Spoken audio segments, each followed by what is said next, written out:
समर्पण और आस्था होगी तो पत्थर को भी जवाब देना पड़ता है। फिर ये तो हमारा जीता जाता शरीर है।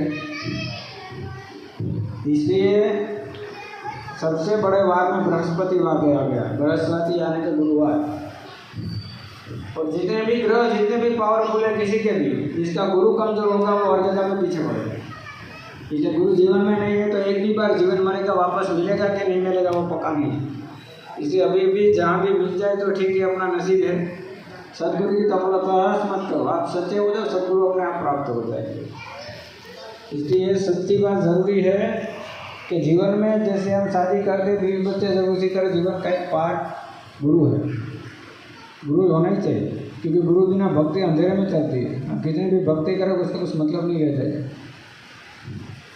इसलिए आज इस क्षेत्र के अंदर, बबरू गांव के अंदर, जूनागढ़ और गिरनार क्षेत्र के अंदर इतना बड़ा परमात्मा ने हमें निमित्त बनाया है एक अवसर करने के लिए। ये भक्ति तो हम कहीं पे भी कर सकते थे, ये अवसर इसलिए दिया है कि यहाँ का जो शरीर है हमारा वो यहाँ का है, तो यहाँ की ऊर्जा मिली। ख़त्म होने से पहले भगवान नरसिंह ने क्या किया, जेल में भी भक्ति की जा सकती है, ऐसा नहीं कि एक जगह पे गए। और गिरनार इतना बड़ा क्षेत्र है, हम कहीं पे भी चिमटा डाल के कहीं भी पूजा अर्चना साधना कर सकते हैं, हमें जगत से कुछ लेना देना नहीं है।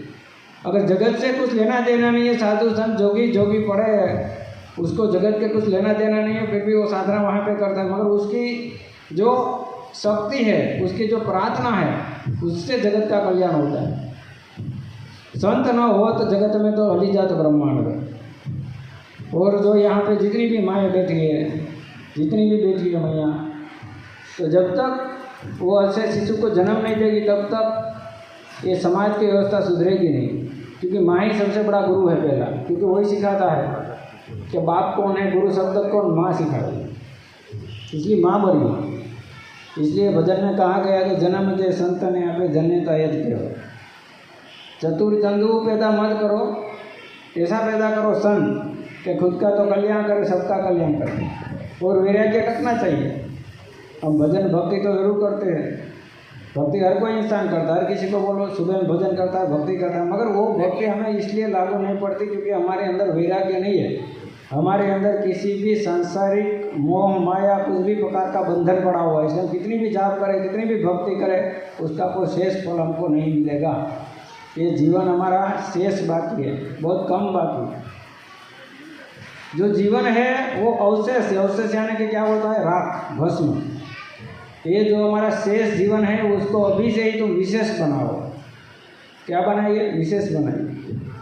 जीवन विशेष नहीं होगा तो कुछ नहीं होगा, तो यूँ आए यूँ मर गए पता नहीं चलता, यहाँ फूल खिरा वहाँ पे ख़त्म हो गया। इसलिए जीवन ऐसा नहीं हो कि जैसे हम आए वहाँ पता ही नहीं चलेगा कि तीसरी पेटी के चौथी पेटी पे हमारे दादा का नाम कौन सा था, पीछे मिलेगा कि नहीं मिलेगा वो कुछ ठिकाना नहीं है। इस बार मिल गए उतना काफ़ी, वापस मिलेगा कि नहीं मिलेगा कुछ पता नहीं बोल सकता। भगवान ने सारी व्यवस्था कर दी, घर बार परिवार गुरु सब कुछ दे दिया, पर जब तक आपके अंदर वासना और गुस्सा पड़ी हुई है ना, तब तक आपको मूल रूप तक नहीं पहुँचने की जहाँ हमें ज़रूरत है। अगर हम मूल चीज़ में पहुँचना चाहते हैं तो इन सब लोगों को त्याग करना पड़ेगा। सरतो रहे संसार में मन रहे प्रभु की भाषा, मतलब क्या होता है, आप संसार में कहीं भी सरो और आपका मन और आत्मा, आपका शरीर जो कुछ भी हो परमात्मा के शरणे होना चाहिए, गुरु के शरणे होना चाहिए। तब जब जाके भक्ति के अंदर ज्ञान पैदा होता है। और ज्ञान और वैराग्य इसलिए नहीं पड़ता क्योंकि आपके अंदर एक आवरण बीच में आता है, वो है वासना का और तृष्णा का। भजन तो करो ना किसी को कुछ ना कुछ चाहिए, समझ लो परमात्मा की तरफ सम्मुख होना, किसी ना कुछ नहीं, ये तो मोक्ष चाहिए।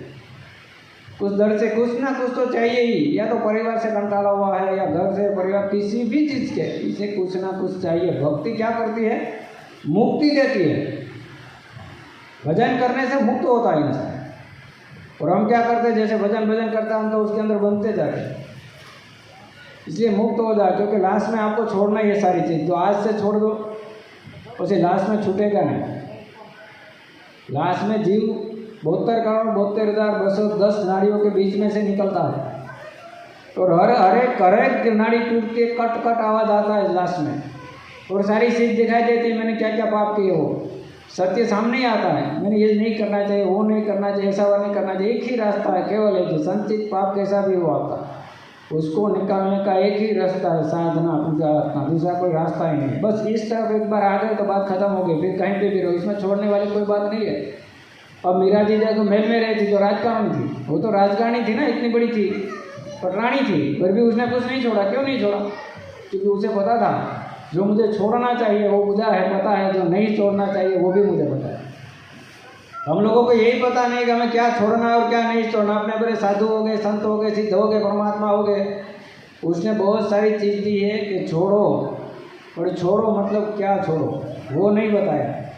हाँ, क्योंकि गुरु की वाणी भी ऐसी होती है, जब तक गुरु के शब्द आप समझ में नहीं पाओगे, गुरु का शब्द नहीं जाने दिमाग में नहीं जाएगा, तब तक वो क्या कहना चाहिए उसका पता भी नहीं चलेगा। जो शब्द होता है उसका विश्लेषण करना ज़रूरी बहुत होता है, और ये तभी होगा जब आप यहाँ पे अपने आप को रखोगे, आपका दिमाग दिल हर जगह पे यहाँ पे होगी, तब जाके आपको पता चलेगा कि कहना चाहता है।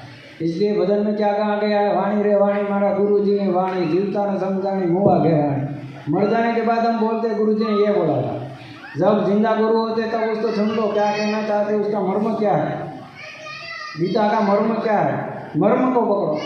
महाभारत गीता जो 18 पुराण है, 4 वेद है, तो उसका मर्म, जब आप मर्म नहीं जानोगे तो भटकते रहोगे। शास्त्रों की गलत चीज़ नहीं है, शास्त्रों की अच्छी अच्छी बात ही लिखे हैं, इसमें गलत चीज़ नहीं है, पर जैसी आपकी प्रकृति वो चीज़ वैसे ही पकड़ेगी।